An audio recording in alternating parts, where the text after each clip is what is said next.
Here in England, there's a popular legend.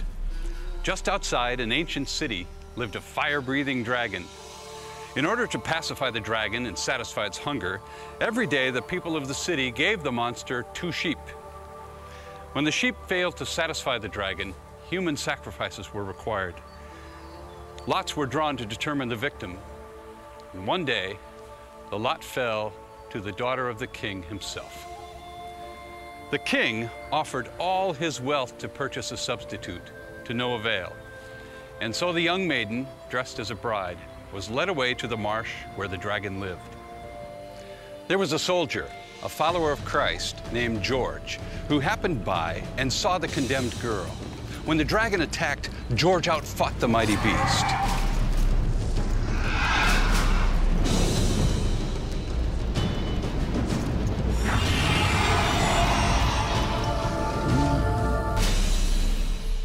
He then asked the maiden for her garter and bound it around the scaly neck of the dragon, after which the princess was able to lead it like a lamb. They went into the city. The grateful king offered the soldier up to half his kingdom, but the man refused. He simply asked the people to consider the Christian faith. The people rejoiced and were baptized. That's the legend of St. George, the patron saint of England, and the dragon. A myth, surely, an allegory filled with symbolism. But in the center of that myth is this strange creature. Where did such a creature come from?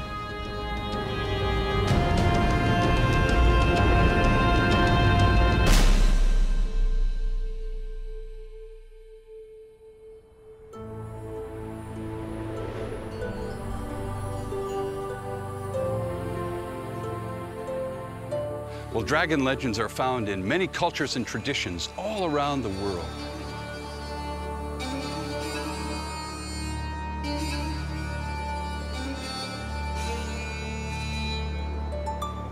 Dragons abound in Chinese children's stories, Babylonian legends, and Aztec tales.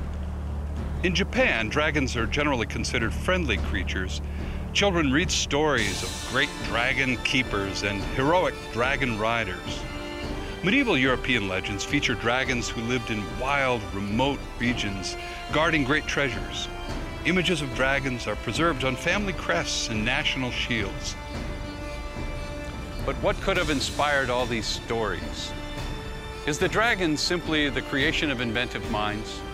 Or could dragon stories be based in reality, possibly related to dinosaurs or other amazing reptiles that we find in the fossil record?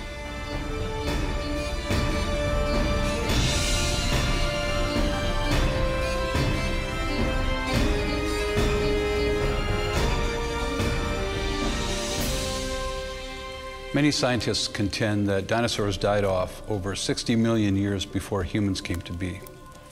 The possibility that humans and dinosaurs ever coexisted is unthinkable to them. But what does the Bible say? Genesis 1 tells us that God made the animals of the land, air, and sea in the same week that He created human beings.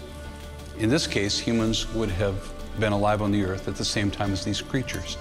Dinosaur fossils, believed to be laid down during Noah's flood, suggest that dinosaurs were certainly alive at the time of Noah, only a few thousand years ago. And since the Bible tells us that Noah took pairs of every kind of land animal on board the ark, he certainly brought dinosaurs with him as well. This is consistent with recent discoveries of soft tissue and red blood vessels preserved in dinosaur fossils, a find that suggests dinosaur bones are not nearly as old as many scientists assume.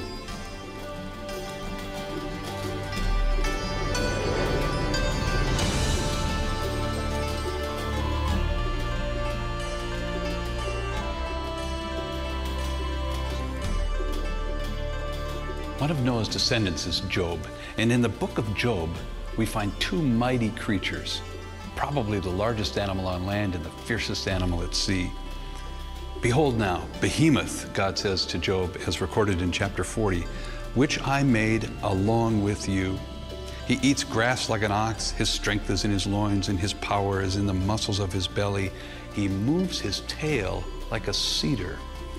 Some Bible footnotes suggest that this may be a reference to an elephant or hippopotamus. But ask yourself, does the tail of an elephant or hippo look anything like a swaying cedar tree? Look instead at this depiction of a sauropod dinosaur. Doesn't this resemble the behemoth described in Job?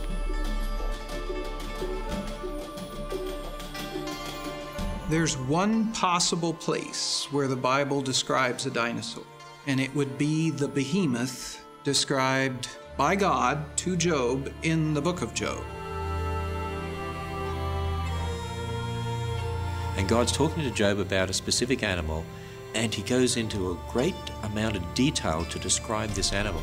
In fact, it's one of the most detailed descriptions of an animal in the entire Bible. He's got a description there, several verses describing his attributes, his characters. When you compare those descriptions with living organisms, it doesn't fit. But it does fit the description of a sauropod dinosaur, the Brontosaurus type dinosaur, the Apatosaurus dinosaur. It's big, everything about it is enormous and strong, and as you read that, you can picture in your mind immediately one of the great sauropod dinosaurs. I suspect that the animal described in Job chapter 40, called Behemoth, is in fact a dinosaur that lived in the days of Job.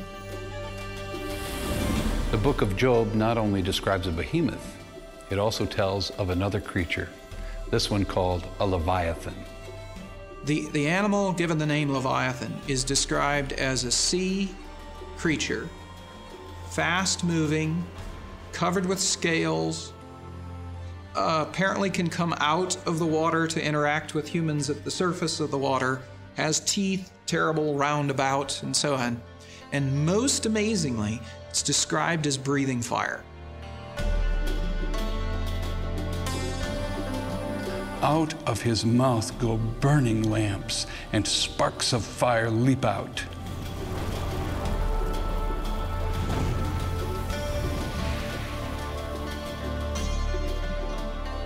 Out of his nostrils goeth smoke, as out of a seething pot or cauldron.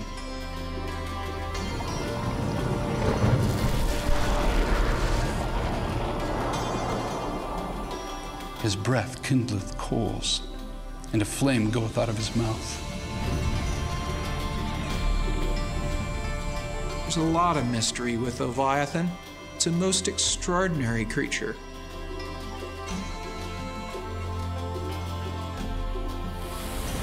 So if dinosaurs lived alongside humans, and Noah even brought pairs of young dinosaurs with him on the ark, what happened to them?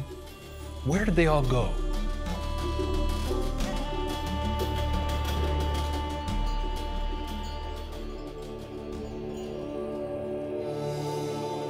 When I find fossils of dinosaurs in the record, I also find with them other organisms, including certain kinds of plants. I suspect those are the plants dinosaurs actually ate. If that's the case, then dinosaurs ate a different type of plant than we find commonly today. They ate a gymnospermous type of plant that is uncommon in the present. So the dinosaurs had food, but it was limited. And so I suspect the numbers of dinosaurs were kept to a very small number following the flood. I suspect there were few dinosaurs about, making it possible, and this is what I believe happened to them ultimately, for humans to pick them off, to kill them.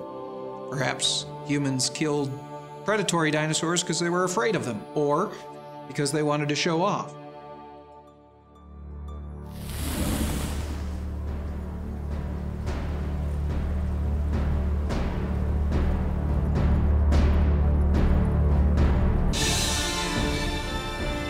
When you start with a biblical perspective, the text and other evidence suggests that dinosaurs and other incredible reptiles of the sea and air once lived alongside people at the time of creation, during the flood, and for centuries thereafter.